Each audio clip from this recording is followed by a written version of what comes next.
Todo mundo sabe, todo advogado sabe que o trabalhador que sofre um acidente do trabalho, ele vai ter direito a dano moral, dano estético, dano material.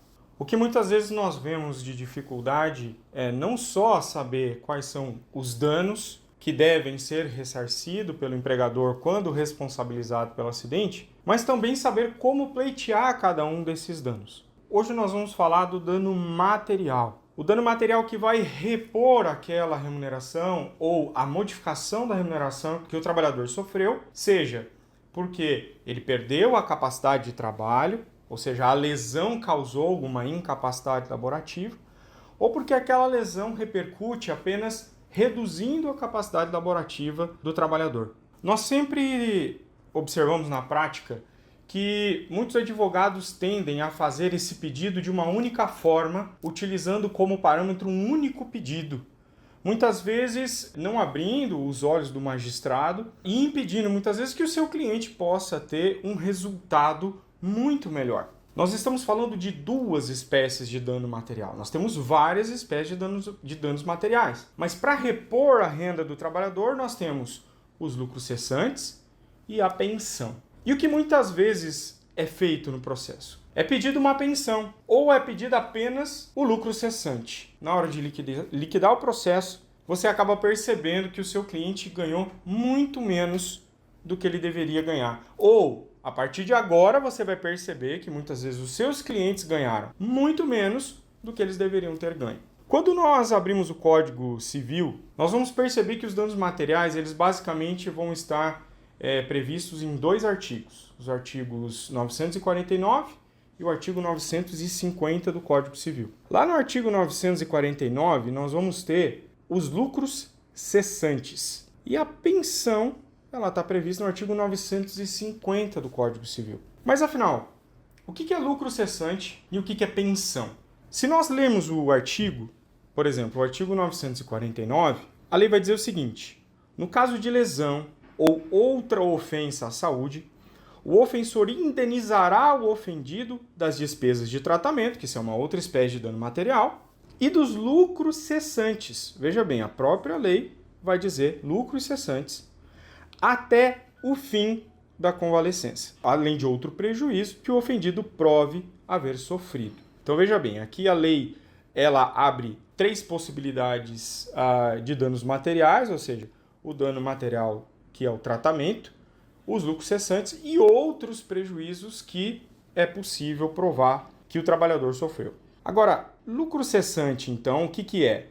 É aquele dano que vai até a convalescência, ou seja, até que aquela lesão se consolide. Muitas vezes nós temos um trabalhador que teve uma lesão muito grave na coluna e ele está recebendo benefício do INSS. Sofreu um acidente, às vezes uma queda de plano elevado, às vezes é uma doença ocupacional, algo que decorre da própria atividade do trabalhador, e ele está afastado pelo INSS. O auxílio-doença ele é concedido até que o trabalhador tenha a consolidação da sua lesão. Quando o INSS cessa o benefício desse trabalhador, nós dizemos que é nesse momento que nós temos uma posição da perícia médica federal do INSS de que essa lesão se consolidou e eu não consigo mais melhorá-la, ou ela se curou. Então, se esse trabalhador estava afastado pelo INSS até o momento da alta previdenciária, eu tenho a consolidação da lesão. Então, em regra, os lucros cessantes vão da data do acidente até o momento em que ele tenha alta previdenciária. A jurisprudência ela aponta em alguns julgados que o trabalhador ele passa pela perícia médica da Justiça do Trabalho dentro do processo antes da alta previdenciária e o próprio perito da Justiça do Trabalho acaba declarando a consolidação da lesão. Então, para o juiz do trabalho, muitas vezes, a consolidação da lesão ela vai ser no momento da perícia. Então, até a data da perícia médica, eu tenho lucros cessantes. E a partir da consolidação da lesão, nós vamos ali para o artigo 950. Se da ofensa resultar defeito pelo qual o ofendido não possa exercer, muito importante isso, o seu ofício ou profissão, ou se lhe diminua a capacidade para o trabalho, a indenização, além das despesas do tratamento e do lucro cessante, ou seja, além daquilo que está previsto no artigo 949 do Código Civil, incluirá pensão correspondente à importância do trabalho para que se limitou ou à depreciação que ele sofreu. Então, o termo inicial para o lucro cessante é o acidente.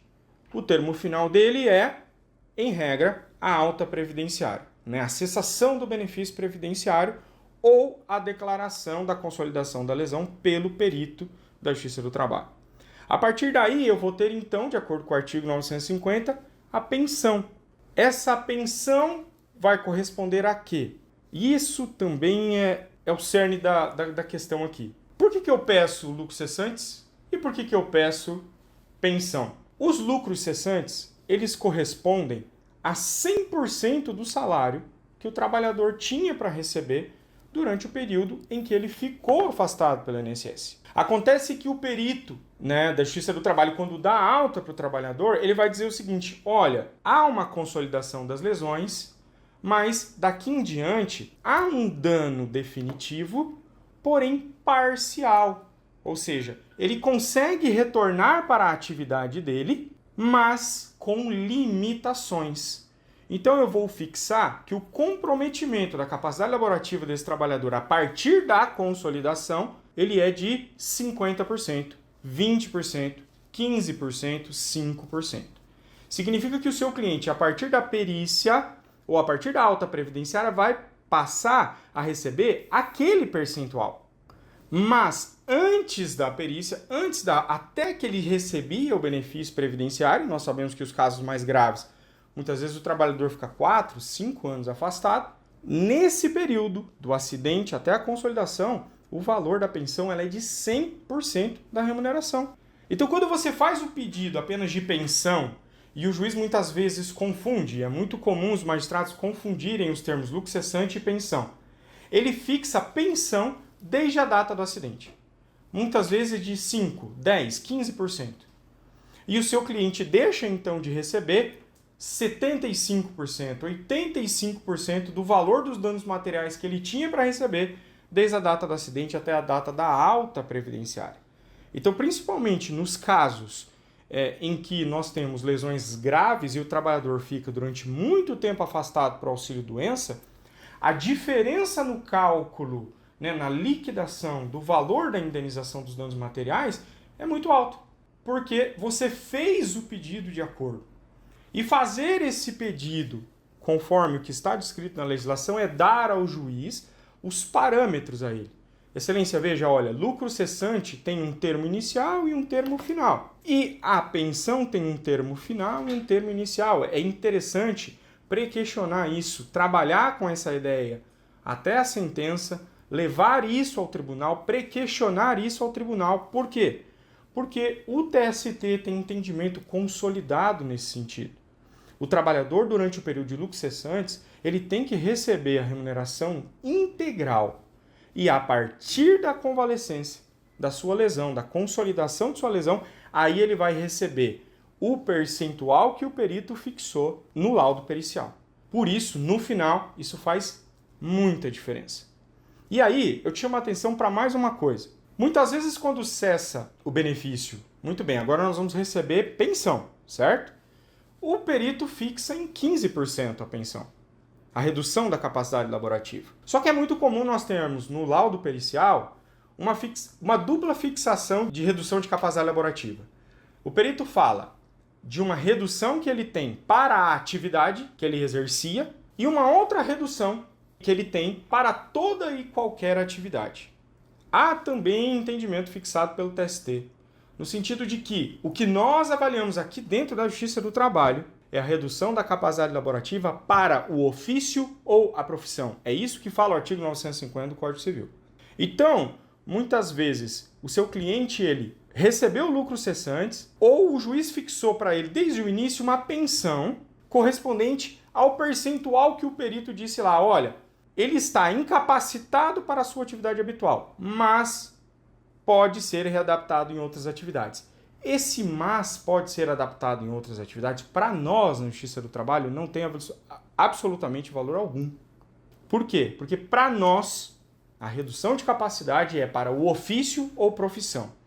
O trabalhador era caldeireiro, não pode mais retornar ao trabalho como caldeireiro. Ele tem que receber 100% da remuneração que ele tinha na empresa. Não é o percentual fixado pelo perito. O que o perito quis dizer com aquele percentual é, ele não pode ser caldeireiro, mas ele pode ser porteiro, ele pode fazer outras atividades. Para nós não importa. Para nós o que importa é a atividade que ele realizava no momento do acidente. A atividade para a qual ele foi contratado pela empresa onde ele sofreu o acidente. Se ele não puder mais voltar a realizar aquela atividade, portanto, a pensão dele agora é de 100%. Aí você tem a possibilidade de aumentar o valor dos danos materiais durante o período de lucros cessantes, em que você fixa esse período de lucros cessantes, e agora você tem a possibilidade também, utilizando só o 950, de maximizar o valor da pensão, utilizando a conclusão do perito. Muitas vezes, na sentença, o juiz deixa de mencionar que o perito disse que havia incapacidade laborativa. E na sentença, ele vai trazer apenas a informação do percentual. Muitas pessoas dizem que nós não podemos pré-questionar a sentença, mas é importante dizer ao juiz que ele omitiu essa parte. E é muito importante nós levarmos ao TRT a informação de que, embora o perito tenha de fato dito que houve uma redução de capacidade de 15%, na verdade, para a atividade dele, ele não pode retornar mais. Não podendo retornar para a atividade, então essa pensão é de 100%. E o pré-questionamento aqui é muito importante. Por quê? Porque pré-questionada essa matéria levada ao TST, há uma chance muito grande, de acordo com a jurisprudência do TST, de fixar a pensão no máximo, nos 100%. Agora, você também potencializa a possibilidade, ainda não tendo conseguido no TST, pelo cabimento de uma ação rescisória, depois do trânsito em julgado dessa ação. Ou seja, se o perito fixou a incapacidade para o exercício daquela atividade, então, tanto lucros cessantes quanto pensão tem como base de cálculo 100% do valor da remuneração do trabalhador. Bom, eu espero com essa dica ter esclarecido esse ponto nebuloso. Muitas vezes nós pedimos de forma automática o dano material, fazemos um pedido que acaba sendo superficial e querendo ajudar, nós acabamos muitas vezes prejudicando o cliente. E não só isso. Você potencializa e muito os seus honorários, porque se você for calcular, no final você vai ver que vai dar muito mais honorários do que daria o pedido que comumente é feito na Justiça do Trabalho. Eu espero que com essa dica você possa então potencializar os seus honorários, né? Valorizar mais a sua advocacia e criar mais valor ainda para assim, as pessoas que estão confiando no seu trabalho.